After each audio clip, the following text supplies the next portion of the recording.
Hello and welcome to another session of weekly analysis of current events. Today we'll be discussing the topics from the 4th October to 9th October, and the major topics for discussion are USA aircraft refueling at Andaman and Nicobar Islands. Then we'll discuss on the Supreme Court on right to protest, then poverty and shared prosperity report of World Bank, zoo infection in rice, then reforms in exploration and licensing policy of oil and gas, Arctic amplification, Daring Cities 2020 conference, Shaurya missile and smart system by DRDO. Okay, coming to the first topic, USA aircraft refueling at Andaman and Nicobar Islands. Recently, a USA Navy P-8A long-range maritime patrol aircraft has landed in Port Blair.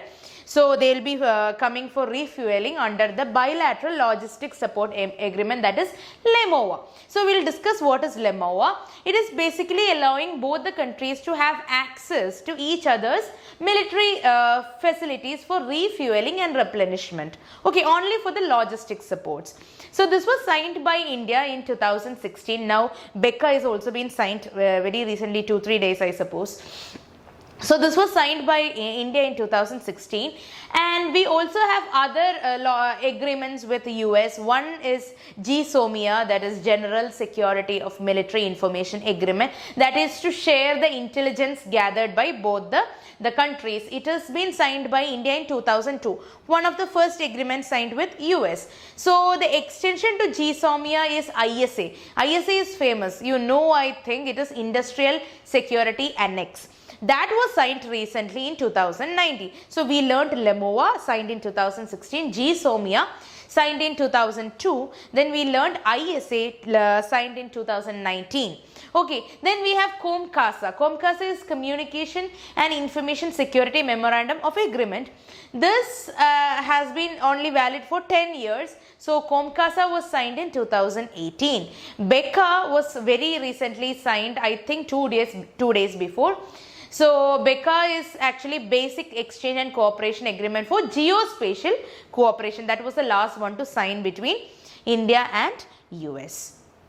Okay, now why Andaman Nicobar? Because it is very close to the Strait of Malacca. It has many global sea lanes of communication passing through it, and Andaman and Nicobar is very important for our Act-East policy, also engaging with that part, that region that is east to India. And the Andaman and Nicobar is basically a group of islands, right? So it is very useful for the maritime power projection into the Indian Ocean as well as to the Pacific Ocean. So we can say that strategically important for Indo-Pacific target of India. Okay, and we also have our Tri-Command service in Andaman and Nicobar. So basically it is a very strategic location. Okay.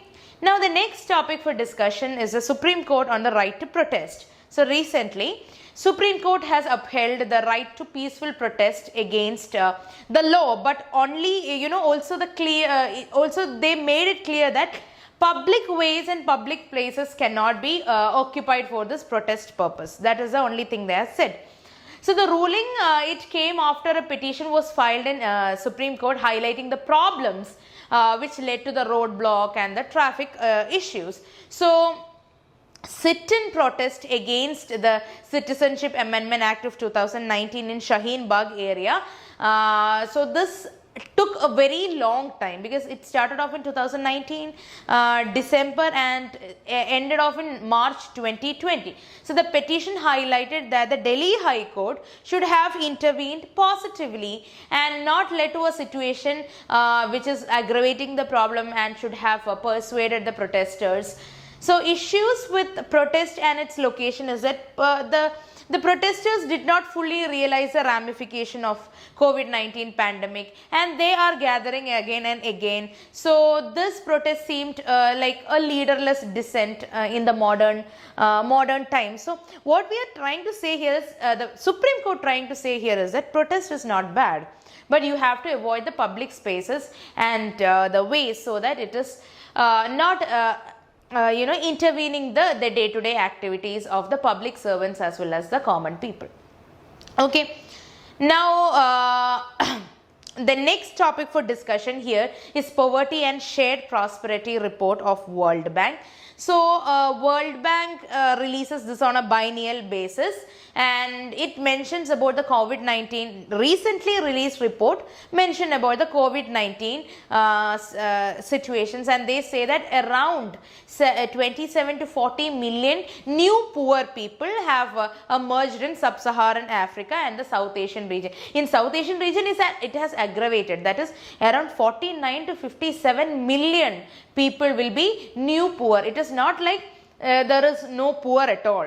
There are poor people. Additional to that poor people, new poor has been created. That is also around 57 million in South Asia. Okay, so it shows the extreme poverty rejection that the COVID-19 pandemic actually pushed to an additional 88 to 115 million people into extreme poverty this year. So this is a alarming rate, and it's a concern.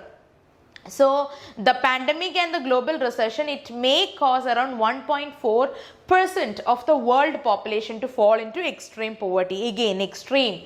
And it is actually a very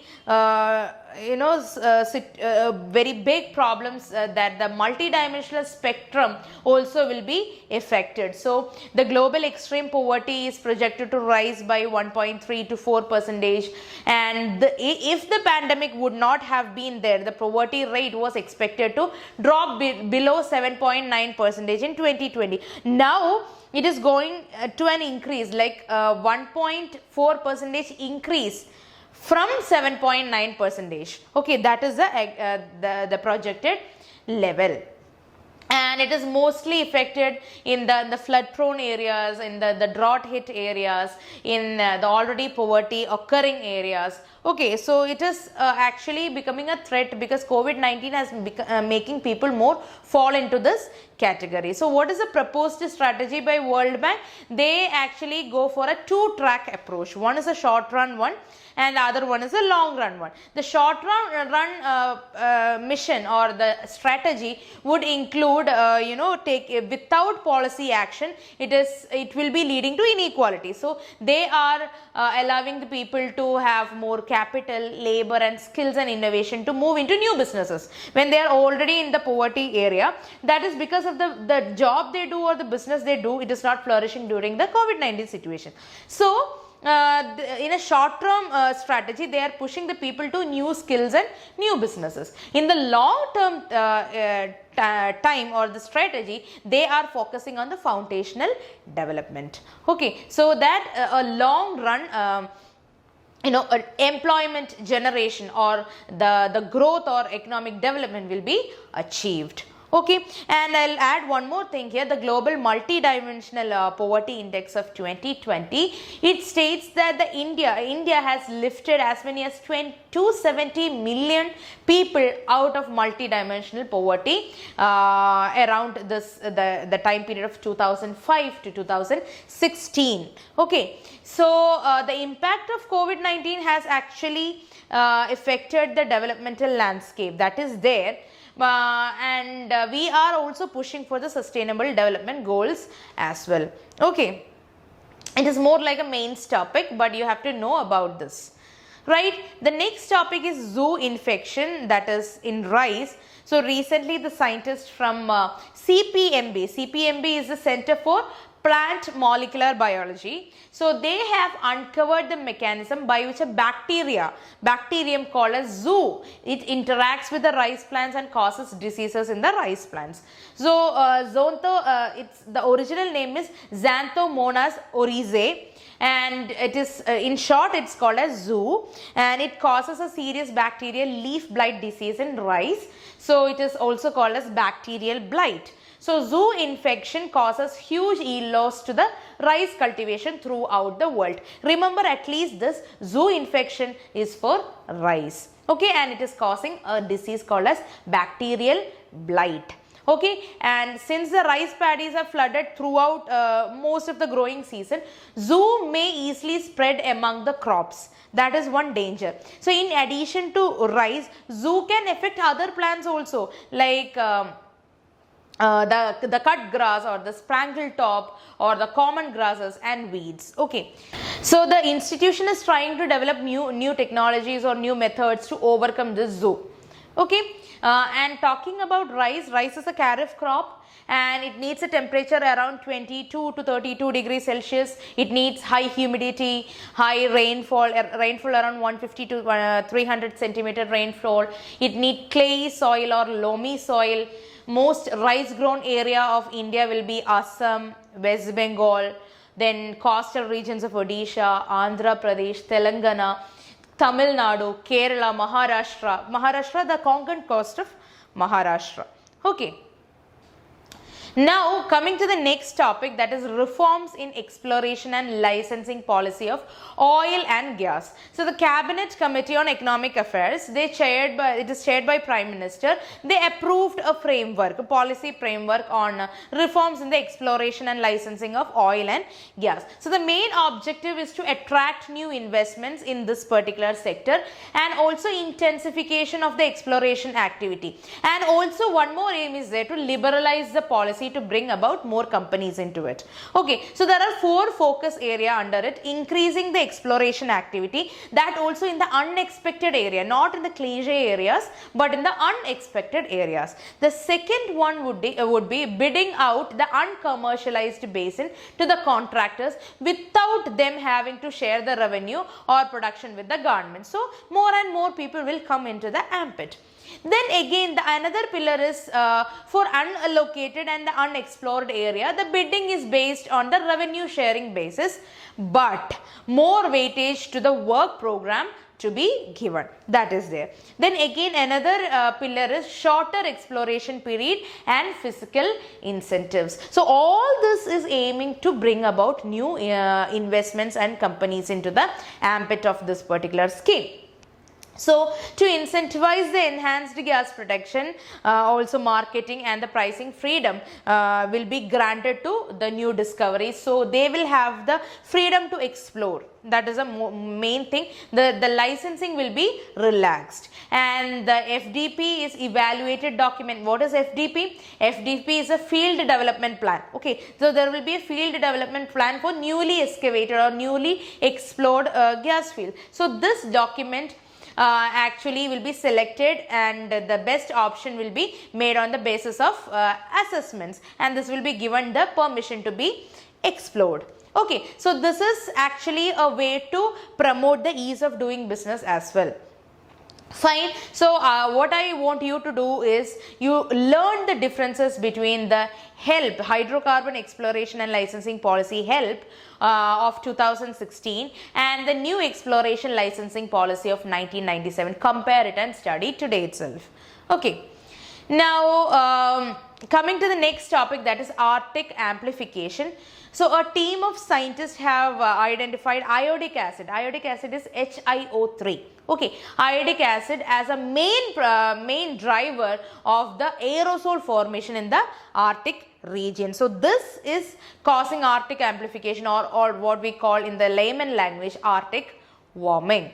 Okay, these aerosol particles influence the formation of clouds, and these clouds will reflect the solar radiation, and at the same time it will retain the heat on the earth's surface as well. So warming of Arctic happens. So over past 30 years the Arctic have been warmed at twice the rate as the entire globe. That is why it is called as Arctic amplification. Okay, this means that the global warming and the climate change are impacting Arctic more than the rest of the world. So that is why it is Arctic amplification. And what are the reasons? One reason is albedo. What is albedo? That is reflecting back the light as soon as it hits a white surface.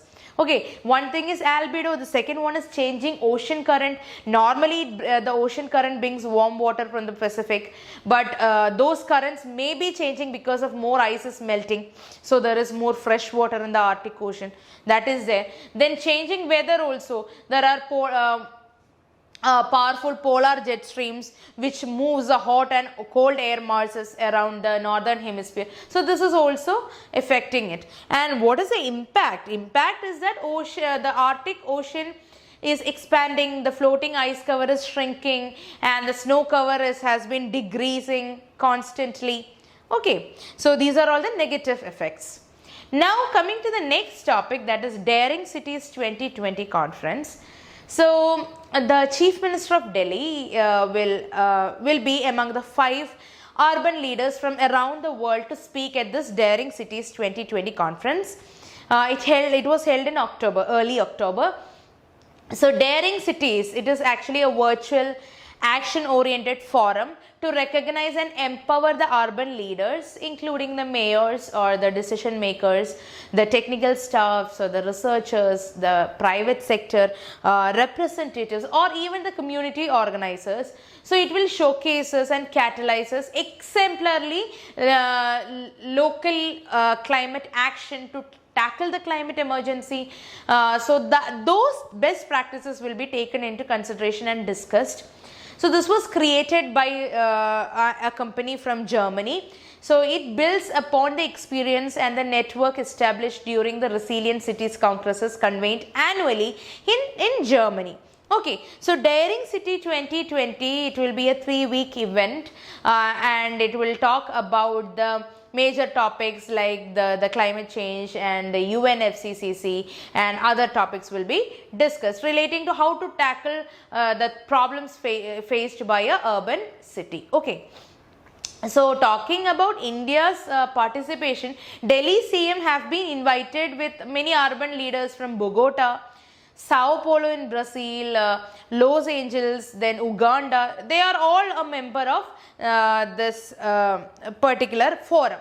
Okay, they will be discussing topics like air pollution, climate emergency, then electric vehicles, that is renewable energy, things like that. Now the next topic is Shaurya missile. So recently a successful trial of nuclear capable Shaurya missile was conducted, and also BrahMos land attack cruise missile was tested few days before this testing. So Shaurya missile is a variant of the short range submarine launched ballistic missile, that is Sagariga. You might be heard of Sagariga. So it is capable of carrying a payload around 200 to 1000 kg, and it is a surface to surface missile. So remember, Shaurya is a surface to surface missile.